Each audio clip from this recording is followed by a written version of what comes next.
Sono 1666 in Veneto i siti produttivi certificati per la parità di genere su quasi 540.000.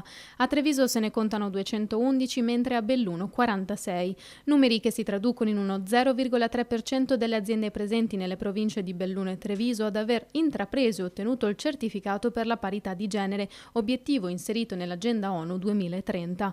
Percentuale ancora bassa, ma secondo le rilevazioni in rapida crescita. Ad ottenere la certificazione nel 2024 anche la Camera di Commercio Treviso-Belluno. Un riconoscimento importante perché è la prima Camera di Commercio in Italia che ha fatto questo percorso. Noi ci abbiamo sempre creduto come Consiglio, come Giunta per arrivare alla certificazione della parità di genere, perché questo porta anche a dei benefici sia all'ente sia anche alle imprese che adotteranno questo percorso e che arriveranno alla certificazione con degli sgravi fiscali, con delle punteggi maggiori per i bandi pubblici. La certificazione per la parità di genere infatti offre molte opportunità e miglioramento della produttività. L'ente durante il 2024 ha infatti riscontrato un più 23% di fatturato.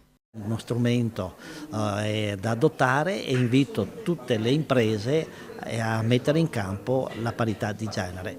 È un valore aggiunto che diamo all'impresa. Assicurare un clima dove ci sia uguaglianza, assicurare tolleranza zero verso le discriminazioni, le disuguaglianze, assicurare per le nostre appunto dipendenti sicuramente degli istituti, delle misure che permettono di agevolare il loro ruolo di madri con quello appunto di professioniste. Dallo smart working ai congedi fino ad arrivare alla settimana lavorativa di 4 giorni, il Comitato Guida per la parità di genere all'interno dell'ente ha il compito di personalizzare l'offerta lavorativa sulle necessità dei lavoratori e monitorare, grazie a una piattaforma dedicata, eventuali discriminazioni che una lavoratrice subisce in azienda. Intanto la Camera di Commercio è pronta ad estendere la cultura della parità anche alle imprese del territorio.